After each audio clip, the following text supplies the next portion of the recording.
You're listening to Honey, We Made a Disney Podcast. Two friends since we held our birthday parties at bowling alleys, laser tag, and the Discovery Zone. I'm Eddie Ferguson. And I'm JB Waggoner. And on today's episode, we realize why we have never enjoyed yodeling as we review Home on the Range. But first, Eddie, how are you and the family doing? We're doing well. Have you ever tried to put eye drops in a toddler's eye? Ooh, tell me how to do this, because I feel like it's an ordeal. Well, first of all, they got some type of like ear, nose, and throat infection, which we've all just been going around. And all of a sudden, just like grossness. I won't describe, but grossness starts coming out of Lewis's eyes. And luckily, our next door neighbor is a doctor. And so we were just like, hey, what should we do here? We have a feeling if we go to any old doctor, like they're going to immediately just like pump them full of antibiotics. And like, we'd rather avoid those unless we have to. And he goes, yeah, you're right. He goes, honestly, what you should do is just get some chamomile tea and like let it cool down and then put chamomile tea in his eyes. And that'll just take it right away. And we're like, what? Really? And, you hear something homeopathic like that. And at first you're going, really? Is this really? Are you sure? So he's like, yeah, just get some like saline drops and you put some saline drops in there. So it like cleans it out a little bit. And then you just kind of like squirt in some chamomile tea. And it was as if we were plucking his eyeballs out. And we have to do this, 4 or 5 times a day and after 2 days of this, like, boom, the chamomile tea just like knocks it out. Oh, so it works. Eyes are clear. It worked amazingly. It was like, what's going on? Then a few days later, this passes on to Eileen. Ooh. Now, Eileen, she's got some lungs on her. And I don't know what would be worse than plucking out her eyeballs. It's like we're plucking her eyeballs out and skinning her all at the same time. Wow. And she's a kicker too. So here I am like trying to balance, something like right above their eye, all the while being like kicked with all of her strength, like right in the gut, right in the sternum. And I finally had to figure out how to because you have to I had like a little syringe that you sterilize and like the medicine syringe, like kids Tylenol or something like that, the plastic ones. And I have to like hold her back and like, it's like a squirt gun, like squirt it from a distance because she's kicking me so much that if I get like too close to her eye, I'm afraid like I'm going to poke her eye out, literally. And so now I'm like really good at aiming. I didn't know this was a dad skill that you needed, but aiming and squirting cold chamomile tea from a distance and boom, shooting it right into a toddler's eye. Pew, pew. I know, it's exactly what it is. So that's what I've been doing for the past like 5 days, 4 or 5 times a day. Wow. All That's the while incredible. being kicked, screamed, bloody murder, all of it. It's just like, all the things that we do for our kids. That's incredible. That sounds a lot like whenever trying to get rid of like a splinter in a foot or something like that. Only shooting stuff at them like a cat. It's exactly it. And then I did find myself going, wow, I'm pretty good with this, So when I'm then have to go like sterilize it again and it's full of hot water. Like, I'm like, I wonder if I stand, all the way over. Now, if I stand all the way over here, can I hit that spoon in the sink? And then Sarah sees you just aiming and shooting it at things. And she's like, what are you doing?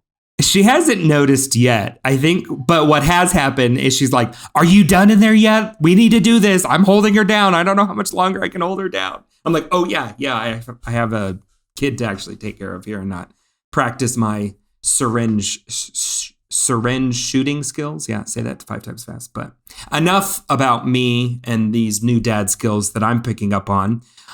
We've got an eclectic assortment, some might say a potpourri of Disney news to share with everybody. We've talked about it here before, but Disney is going through a pretty massive restructuring. A part of that was they announced that 7,000 positions would be eliminated, 3,000 of which are already open positions that they're just choosing to not fill. I don't know how that actually saves them money. It's like when anytime a company decides to hire, they kind of have to like make sure they have the money for it. Sure. They're kind of like, okay, yes, we are going to commit to spending the money, and every hire kind of has its own price tag on it and bringing someone on and stuff. So I get it. Like that is a huge deal to say we're just going to eliminate those positions that we were going to hire. It is a cost savings because they had already agreed to do it. So that kind of makes sense. But they kind of let out the numbers back in February, that 7,000 number. But now what's happening is we're starting to get word that more and more places are having to actually start putting names and putting people on who would be potentially on this list of people being cut. And it sounds like it's going to be in the higher end of the company, the people making 7 figures and more. Is kind of where they're going to be kind of aiming at. So like not necessarily like the college kid running the ride, but it's going to be potentially high profile people like ESPN. Like there's a lot of buzz about a lot of ESPN people being let go. A lot in like HR departments. That looks like they're really scaling back their different HR departments. Yeah, there's going to be it's just the season that we're in. It kind of started trickling through last year, but now all these big companies, they just grew so fast, and then that success didn't last. And now everybody's trying to catch up and try to be profitable, like we've been championing for a while. A big one, I don't know if this is a part of it or she just left on her own, but one of the executives from Marvel Studios who's been there since they started the MCU is headed out. Not Kevin Feige, but Victoria Alonso. Seen her name quite a bit on some of the, as an executive producer. Yep. On a lot of the credits. She's not a high profile name like to the general public like Kevin Feige is. But this seemed kind of inevitable with how lackluster phase 4 and 5 have been. To see somebody, I don't know if she was pushed out or she decided to leave on her own, but she's been there a long time and been a part of the success, and now kind of in it with it. Just kind of felt inevitable. I never thought Feige was going to leave. Were you surprised to finally see somebody kind of moving on from the MCU brain trust? Well, what do they call it? They call it the Marvel Parliament. Oh yeah, that's right. It's got a unique name, British feeling to it. Yeah, because I know like Disney Animation and Pixar, they call it the Brain Trust. But Marvel has some unique name for it. I want to say like it's the Parliament or something like that. I'll have to double check. It makes sense. I think, to a certain degree, this was all inevitable post Endgame. I think Spider-Man, we've had 2 Spider-Man movies come out post Endgame.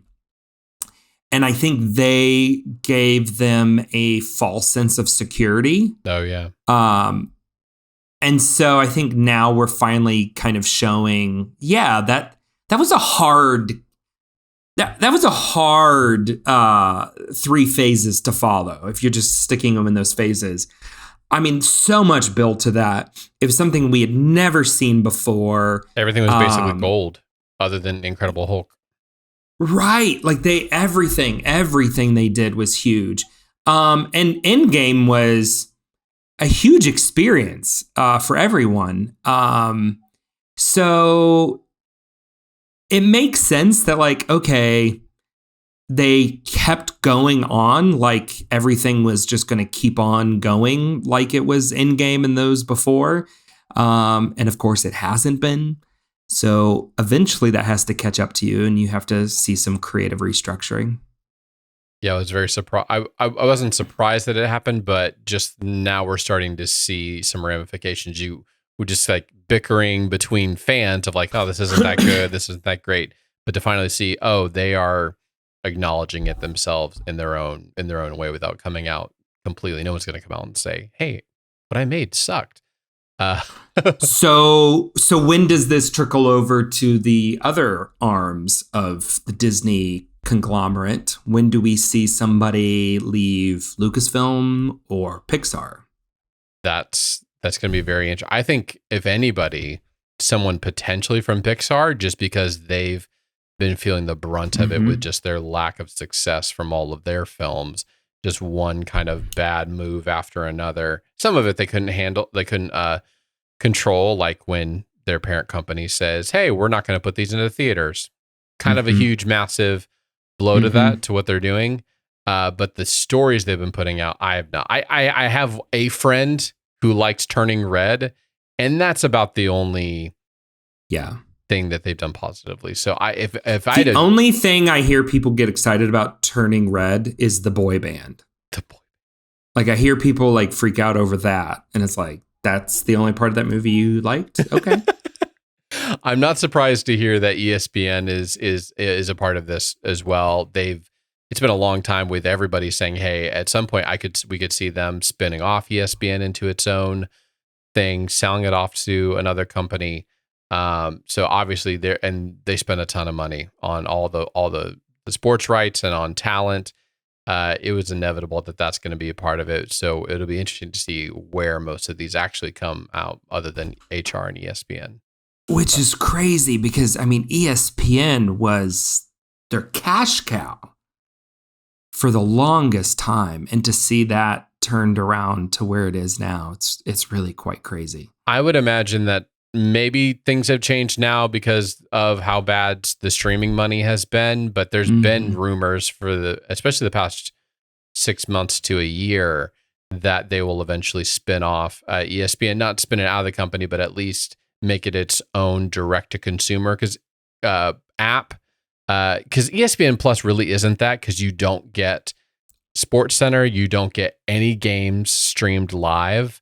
Unless you have a cable provider. Like ESPN Plus gets you some sports, but not the headlines, not the NBA, not the NFL.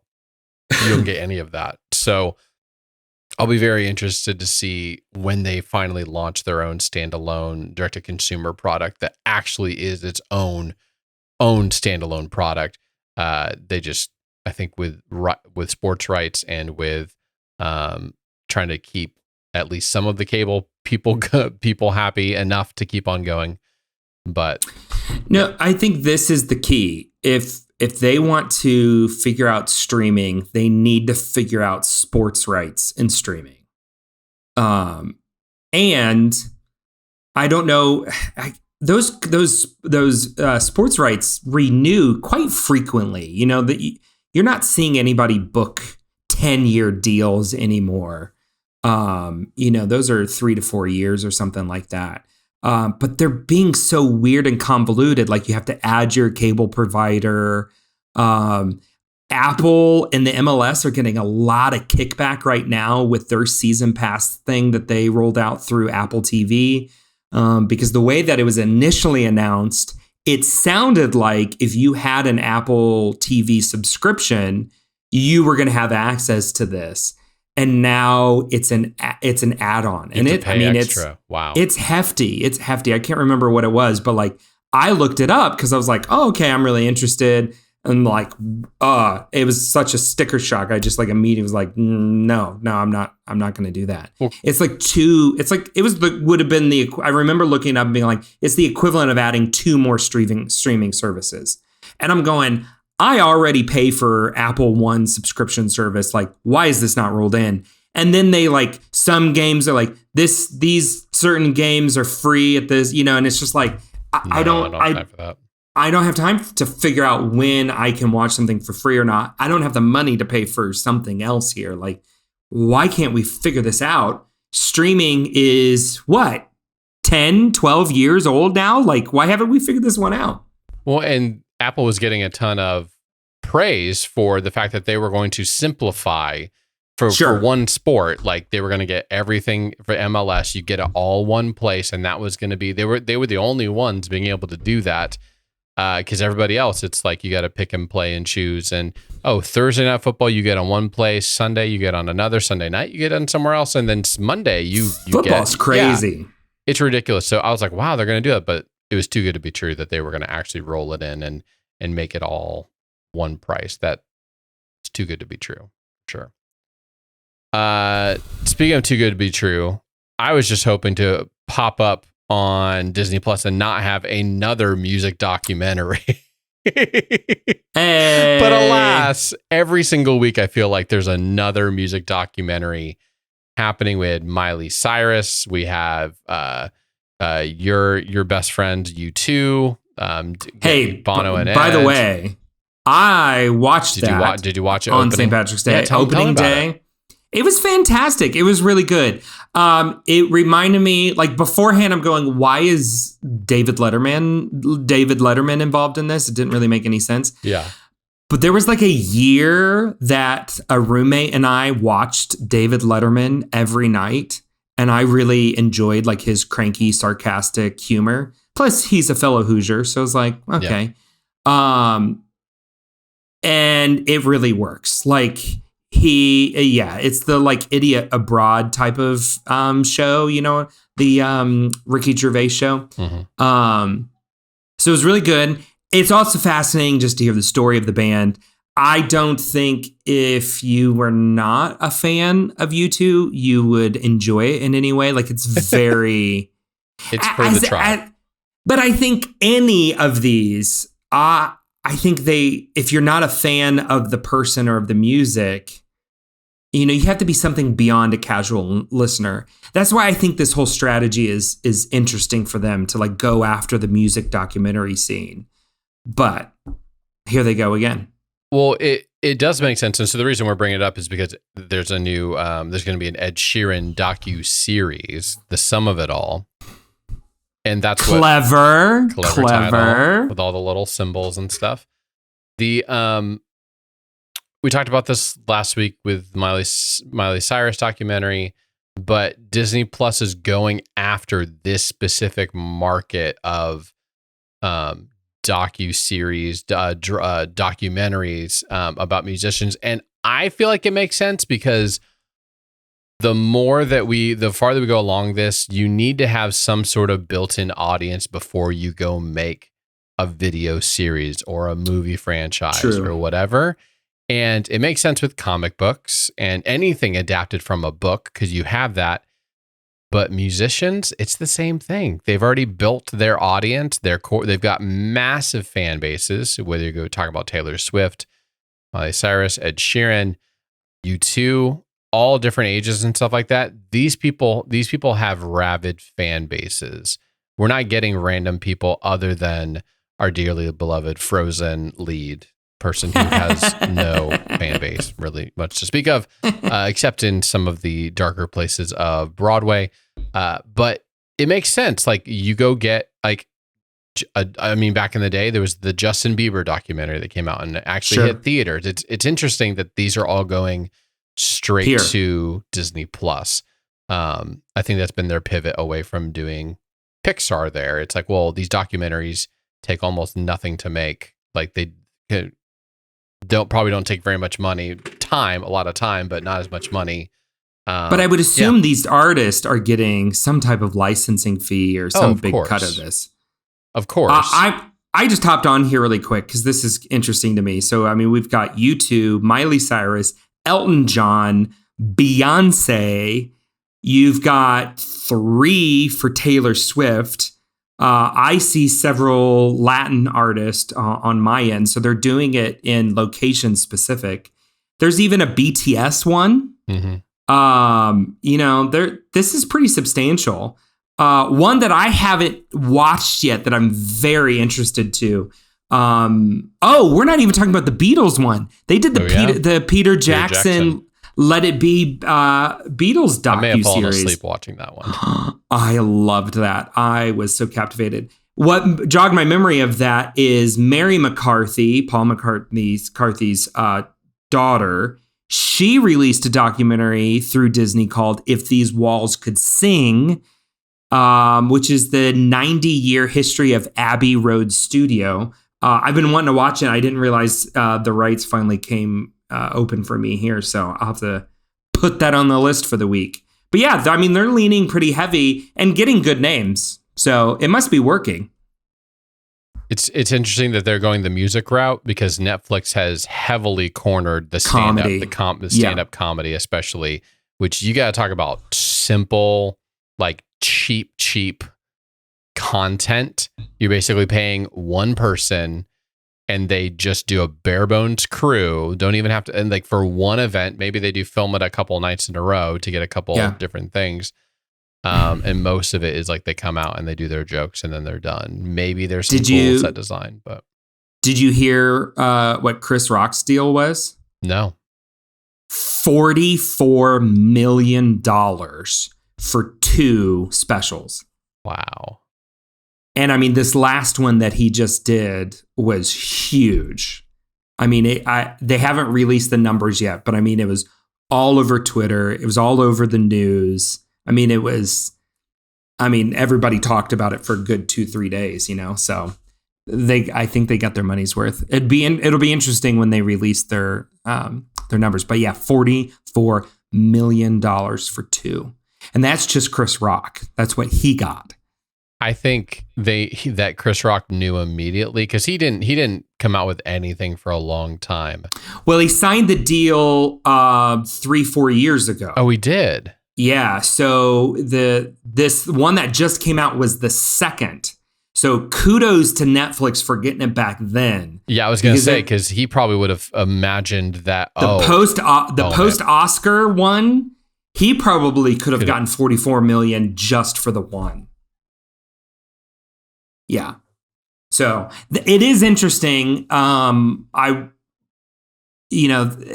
To go after these little niches like that with the comedy and then now Disney Plus with music. I'm like, what else is there? Well, you've got all the true crime stuff as well. There's a lot of that on Hulu. There's a lot of that on Netflix. Those are interesting. My wife has been watching a lot of Ghost Hunters. That is now on Disney Plus. We've been making our way through a lot of seasons of that.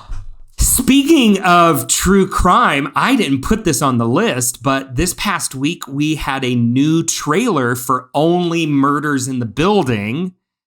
And the big guest star. You know how we had like Sting in season 1 and then Amy Schumer in season 2? Did you see who's the big one for season 3? It is the incomparable. Go for it. No, you take it. I was going to say, it's not Helen Mirren. Like my mind blanked. That's why I stopped talking. What? I have it in my face. It's not Helen Mirren, but it was. It's Meryl Streep. Meryl Streep. I'm sorry. I failed this. And stuff. Paul Rudd. And you get Meryl Streep and Paul Rudd. Yeah, like that's huge. I don't know if she's ever done TV. I don't know. But yeah, so it looks very interesting. I'm quite excited. They're still in production, but everybody's guessing this summer we'll get new episodes. I'm so excited. It's one of my favorite must watch. And I'm so glad it's on every single year, every fall. It's right there for us. It's so good. But Eddie, it's time for Eddie's What's Happening in the Parks section of this show that we've become. I feel like I need a special musical intro or something in the parks. Well, this was exciting. Toontown out in Disneyland got a big refresh. It's been closed for a year. They just reopened it. You've got Mickey Minnie's Runaway Railroad there, which is a really fun ride. It's been over at Disney World for a couple of years, and they brought it over to Disneyland as well. And they did some other kind of cool remodels and stuff around. But something that happened with this that I thought was cool that I had no idea, for the first time ever in Disney park history, you can meet Pete. Interesting. which is crazy. A lot of people don't stop and think about this, but Pete is the third oldest character. He is the bad guy in Steamboat Willie. Oh. So you get Mickey and Minnie and then Pete. Those are your three original. You don't often think about that. You think of like your Fab Five or whatnot, but like, yeah, Pete. And you can now actually meet Pete as a character in Toontown in Disneyland. I thought that was fascinating. I would have thought he would have shown up some other time, but this is the first time ever. We don't usually think of a lot of villains being like a go-to character to meet in those areas. But as you and I have watched a lot of Clubhouse Mickey, a lot. He is not a villain in that. He just happens to be kind of like the bumbling idiot. Yeah. You're right. So in other Disney park news, Bob Iger has continued his little travels all around the Disney parks, checking in on everything. And a few days after being at the Oscars there's a whole lineup of interesting execs that shouldn't be at the Oscars, but happen to be there with him. That same little group of executives all happen to make a little trip over to Paris together, which has everybody abuzz because the majority of them are your internal candidates for replacing him. So it's like he's got a little CEO camp going on. They get to go to the Oscars, and then they get to go to Disneyland Paris. So they're touring around doing all the Disneyland Paris stuff, and then all of these rumors start coming out, like validated rumors. Like they've got inside sources. They're just waiting for Disney to make the initial announcement. But it looks like Disneyland Paris is canceling their version of Star Wars Galaxy's Edge. Whoa. They don't want it. Yeah. Wow. Why would you not want it?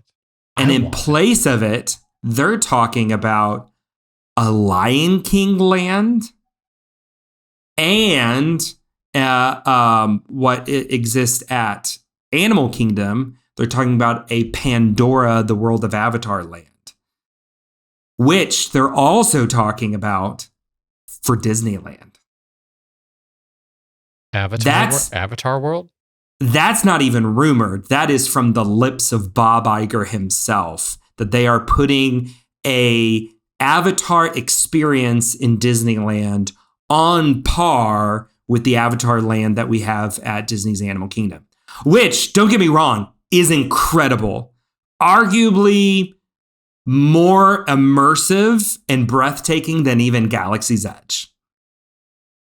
And I mean, Galaxy's Edge is incredible. But yeah, Pandora is spectacular. They literally have floating mountains that you stand under them and you're like, I have no idea how they did this, but here it is. I'm so interested if they'll incorporate some of the new Pandora stuff into it. So the land that they built in Animal Kingdom is like 1,000 years after the movie. That's the time. Okay. It's its own thing. And so you see remnants of the RDA and different things like that. But they had it like, now the land is healing and, these types of things. It's really cool. It's interesting. But yeah, Disneyland Paris says no to Star Wars Galaxy's Edge. And now we're talking about 2 possible Pandora lands, Disneyland and Disneyland Paris. You know what? It's just people taking cheap shots at Star Wars just because they can. Everybody just wants to take cheap shots at Star Wars. Well, here's the thing I always go back to with Star Wars Galaxy's Edge.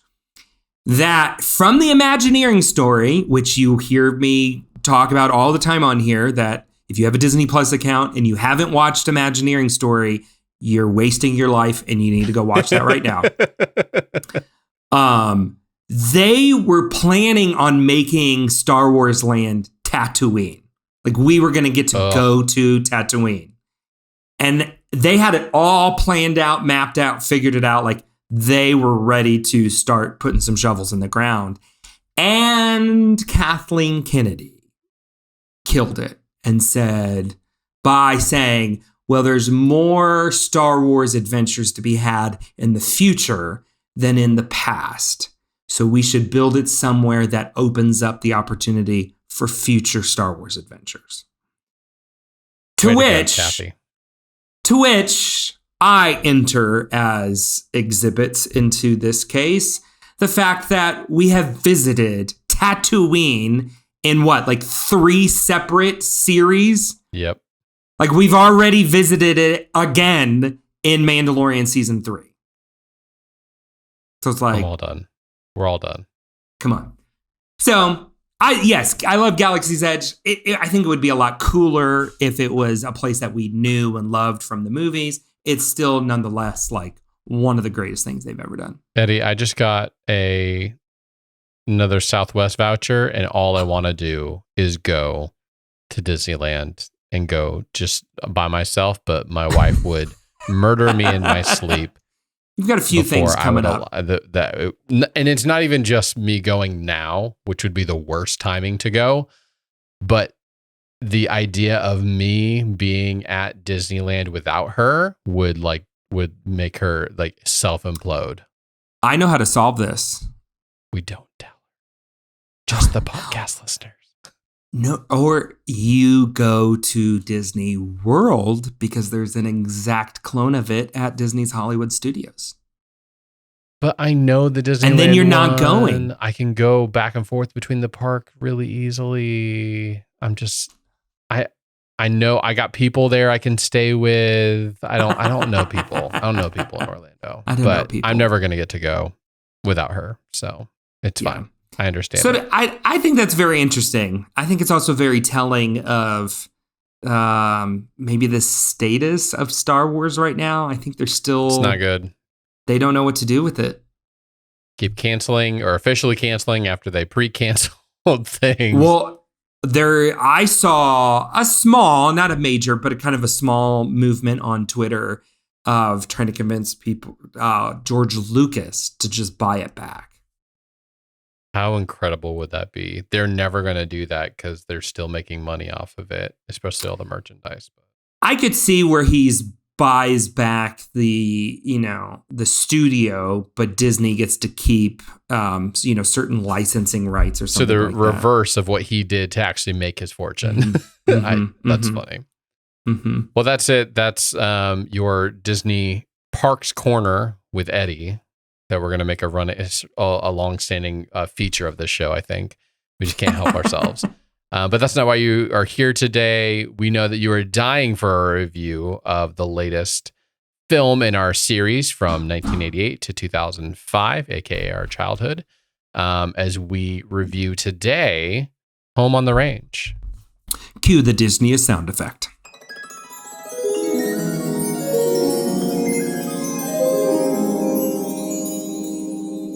Okay. The IMDb description for Home on the Range, I feel like I have to sing that a little bit, but I'm not going to. Okay. Is this: to save their farm, the resident animals go bounty hunting for a notorious outlaw. Hey, they got something right. There's one piece of this movie that they got right.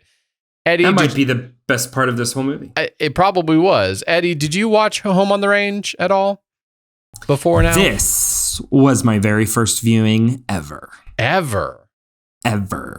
Wow. How did it slip past both of our grasps? Besides the fact that never seen it. I'd never seen it. Now, granted, we were both juniors or seniors in high school, so we weren't the key demographic. Right. And it was 2D. They went back to 2D for a hot second. Went back? Like, they weren't cranking out 2D animated films that much. Like, they'd kind of pivoted to 3D or they were like, maybe I'm making this up. Yeah, I think you're making this up. Because what I read was that this was the last 2D movie until they decided to go back. Because they went back to it with Princess and the Frog. So this is the last one. Yeah, because we haven't had a Disney animation studio film in our list since Brother Bear, which that was 2D hand-drawn. And then before that, we had Treasure Planet. I was getting ahead of myself a little bit. Yeah, but Home on the Range was the last, because the next one will be their first full 3D computer animated film, which is Chicken Little. I missed this probably because they spent $110 million to make it, and it only made $76 million. Wow. That's bad. Yeah, I remember it coming out and immediately people going, "This is the worst Disney animated film I've ever seen." To which, now that I've seen it, I think I would agree. I can't think of one that I would rank lower that I've seen. This movie, I wasn't mad at it. I was just totally forgettable. I did not care about any characters in this film, about the overall arc of anything happening. That is a good way to put that. There's nothing memorable about this film whatsoever, even though they did get several stars to be in this. Okay, hold on. If you would have ever told me beforehand that Roseanne Barr and Dame Judi Dench were in a movie together, I would have said, get out of town. Get out of here. You're lying. Get away from me. There's no way. Well, but here we are before us, a movie which stars, the two stars are Roseanne Barr and Judi Dench. Plus Cuba Gooding Jr., plus Randy Quaid, plus Chris Rock. Chris Rock, right? Mm-mm. No, who was? Oh, Cuba Gooding was. That's the voice that I got mixed up on there. Steve Buscemi is in this as well. This is like it's a great cast. It's a great cast, and it was just, I mean, it's a tribute to what we've said before. Like, you can't do better than the writing in the film. Like, you can't outdo it. If it's bad, you're just done. There's not really much else that you can do. A good Disney movie also needs good music, and it's bad music, and it feels like they're trying to patch a bad script with bad music.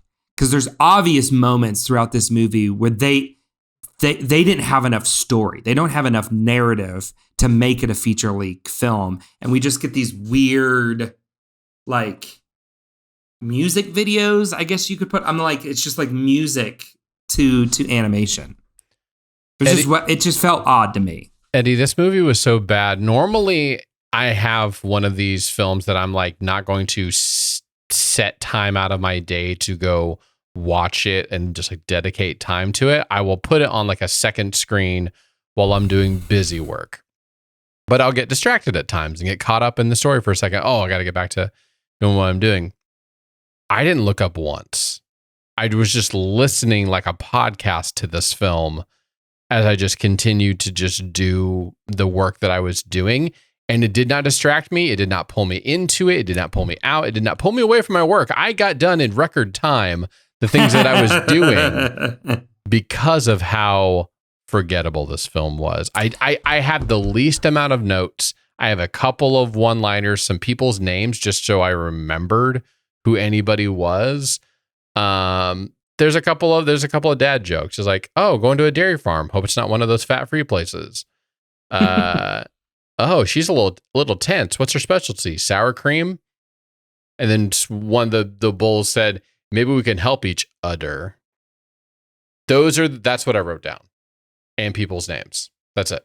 That's all I have. Well, I wish you would have looked up, because the best thing, and it's not a lot, but the best thing, they had some really nice hand-drawn animation moments. There were some moments where I'm like, okay, there's some great animators. You feel for the animators in this because they have no control over the story, the music, anything else.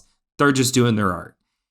Also, I wish you would have seen what is probably the trippiest sequence The yodeling? Any Disney movie. The yodeling. I did see that. That somehow. It's like, what's happening? And I went back to work. Mind controls cows and makes them like change colors. And like we get real crazy and psychedelic really fast. I'm looking at this going, this is on par with the Dumbo? The scene in.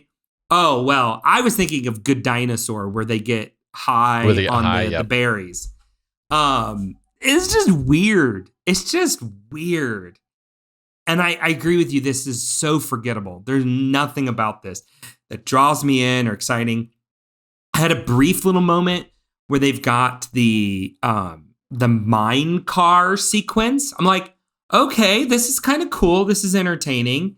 But I'm really glad the movie failed because as I'm watching this, I'm going, if this movie would have been really successful, like a big hit, they would have rethemed Big Thunder Mountain after this. Oh, no. Because that whole sequence was like eerily, some Big Thunder Mountain vibes going on.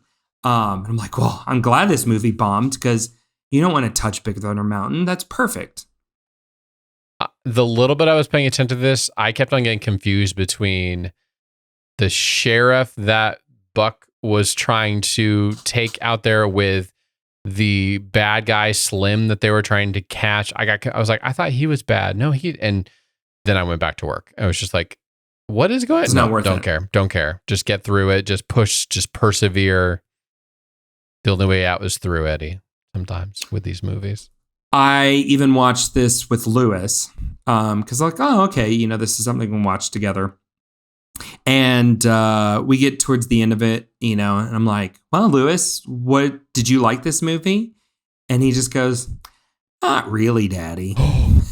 Wow. And he just like even got a up and walked away. Didn't care for it. Yeah. It's like, oh, okay. And like, again, nothing like I didn't like it or nothing strong. It was just like, nah, not really, Daddy. Wow. From the mouth of babes. I know. So I don't know what else to say here. There's nothing else to say. The real question is, are we going to give it a 1 or a 0? I don't think it's a 0 was like this. I feel violated that I had to endure this, aka Mr. Magoo. I think everything will probably be above the Magoo line.